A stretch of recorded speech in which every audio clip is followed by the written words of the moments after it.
1 minute మాట్లాడండి sir. Yes sir. Speaker sir, ముందుగా ధన్యవాదాలు సార్. ఇంత దారుణంగా మొత్తం శాసనసభని రాష్ట్ర ప్రజల్ని తప్పుదోవ పట్టించడం అయితే ఎల్ఏ మినిస్టర్ గారికి భావ్యం కాదు. వారు ఇండస్ట్రీస్ మినిస్టర్ గారు ఉన్నారు. ఇక్కడ క్లియర్గా ఉంది సార్, వాళ్ళు ఇచ్చిన జీవోని మేము చెప్తుంది కాదు, చాలా క్రిస్టల్ క్లియర్గా GOMS నెంబర్ 54 సార్. ఇందులో ఏం రాసినారో ఒకసారి నేను చదువుతాను సార్. ఏం రాసినారంటే, రంగారెడ్డి జిల్లా alienation of the government land to an extent of 400 acres in survey number 25 at Kancha Gachibowli village, Serlingampalli, in favor of TGISC for the purpose of development of IT, etc. at the cost of market value of 75 crores per acre, handing over advance position. 75 కోట్ల చొప్పున 400 ఎకరాలు దారాదత్తం చేస్తున్నాము అని చెప్తే 75 కోట్లకు ఇస్తే అది అమ్మినట్టు కాదా సార్? నెంబర్ 1. రెండోది, బట్టి విక్రమార్క గారేమో మేము అసలు ఒక్క గజం భూమి అమ్మలేదన్నారు.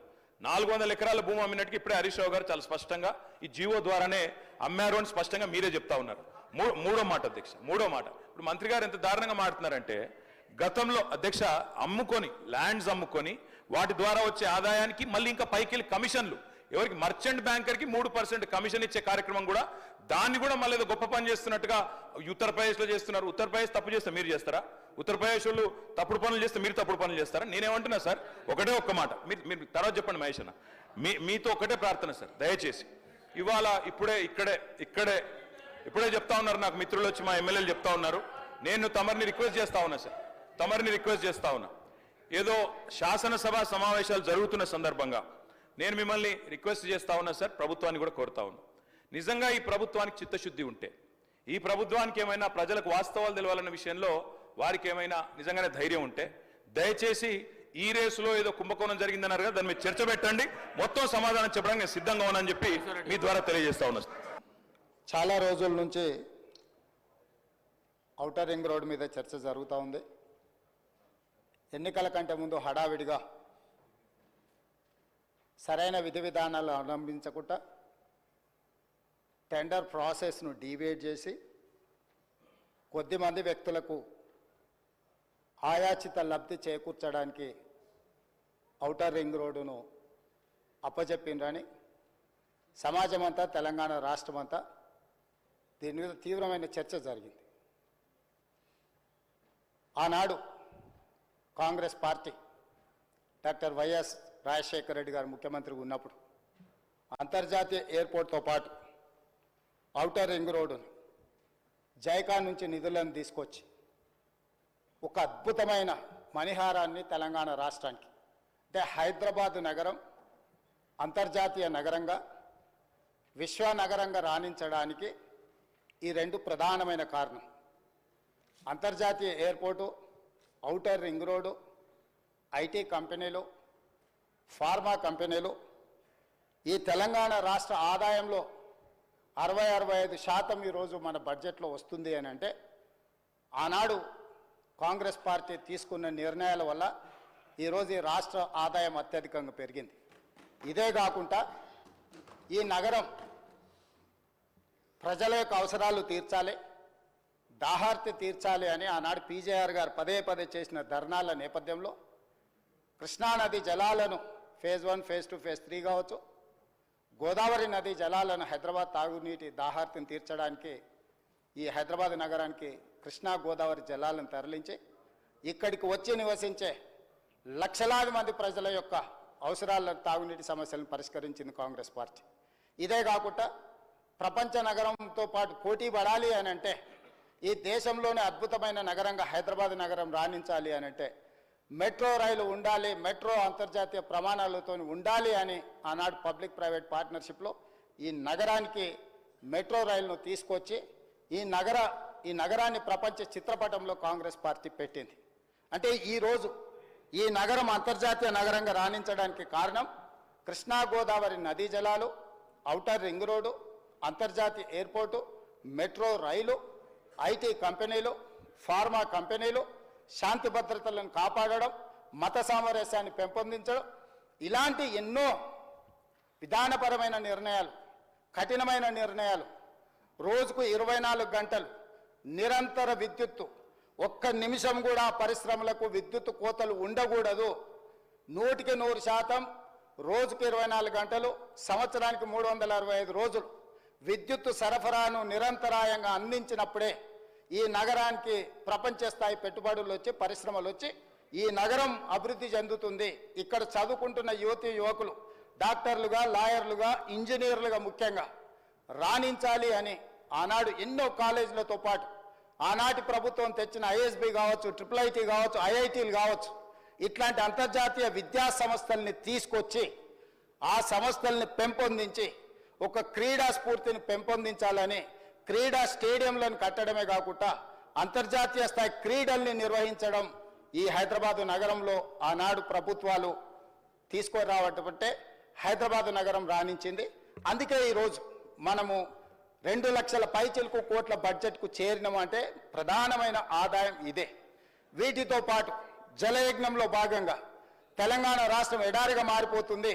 ఈ రాష్ట్రంలో సాగునీటిని మొత్తం ప్రతి ఎకరాకు అందించాలన్న ఒక లక్ష్యంతో జలయజ్ఞంలో భాగంగా కల్వకుర్తి కావచ్చు, భీమా కావచ్చు, నెట్టంపాడు కావచ్చు, కోయిల్ సాగర్ కావచ్చు, జూరాల పునరుద్ధరణ కావచ్చు, లేకపోతే RDS ప్రాజెక్టులు కావచ్చు, లేకపోతే శ్రీరామ్ సాగర్ కావచ్చు, శ్రీపాద ఎల్లంపల్లి కావచ్చు, ప్రాణహిత చేవెళ్ళ కావచ్చు, తుమ్మిడిహెట్టి దగ్గర ప్రాజెక్టు నిర్మించడం ద్వారా 38,000 కోట్ల రూపాయలతోని 16 లక్షల ఎకరాలకు నీళ్లు అందించాలి.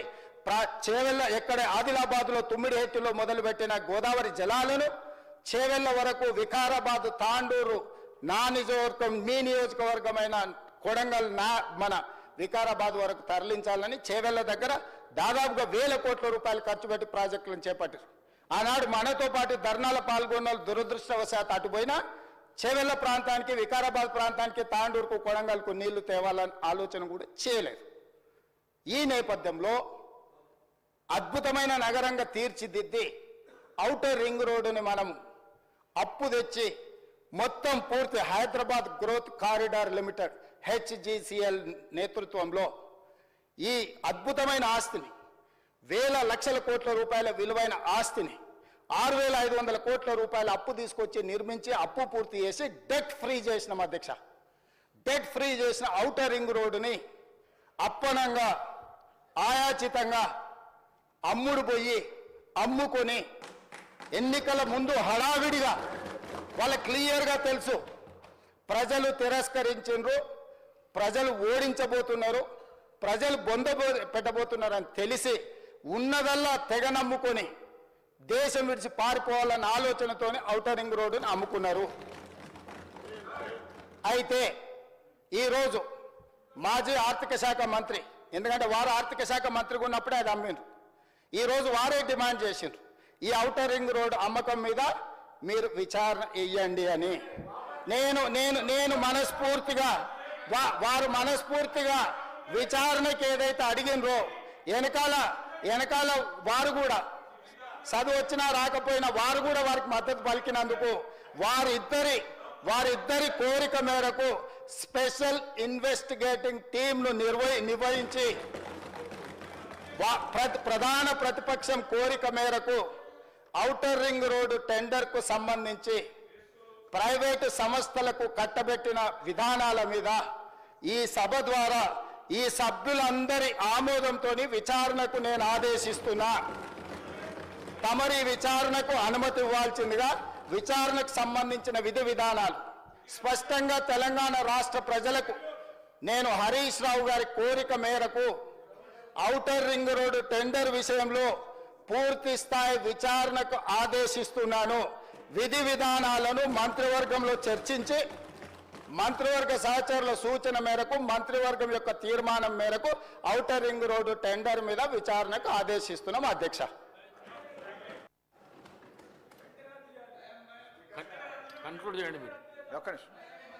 నేను అలాగ బోను కానీ సార్ రికార్డులు వెరిఫై చేస్తే మీకు తెలుస్తుంది. నేను ఎక్కడ కూడా విచారణ వేయమని అనలే. అక్కడి నుంచి బట్టి గారు లేచి వి వెల్కమ్ విచారణ, దానికి మేము వెనకకు పోము, వి వెల్కమ్. కానీ విషయం చెప్పదలుచుకున్నా అంటే ఎంత కన్వీనియంట్గా ముఖ్యమంత్రి గారు మాట మారుస్తారనేది రాష్ట్ర ప్రజలకు మీకు రికార్డులు చూస్తే తెలుస్తుంది. బట్టి గారు లేచి పదే మీలాగా ఓఆర్ఆర్ అమ్ముకోలేదంటే మీకు అంత ఇష్టం లేకపోతే దాన్ని రద్దు చేయండి, వాపస్ తీసుకోండి అని నేను అన్నా. అయితే ఇప్పుడు ముఖ్యమంత్రి గారు లేచి సరే విచారణ వేస్తామన్నారు, వి వెల్కమ్. కానీ నేను ఈ సందర్భంగా కోరేది ఏంటంటే ముందు రద్దు చేసి ఆ విచారణకు ఆదేశించండి, రద్దు చేయండి అని చెప్పి ఆ టెండర్లు రద్దు చేసి విచారణకు ఆదేశించాలని మీ ద్వారా కోరుతా ఉన్నాను. ఇకపోతే అధ్యక్ష, నీకు దాంట్లో పోతే డైవర్ట్ అవుతుంది కనుక I will come back to అప్పులు. ఇకపోతే అధ్యక్ష, కన్క్లూడ్ చేయండి హరీష్ రావు గారు. అరే ఎక్కడ సార్, ఇంకా సగం కూడా కాలేదు. ఆగండి. ప్లీజ్.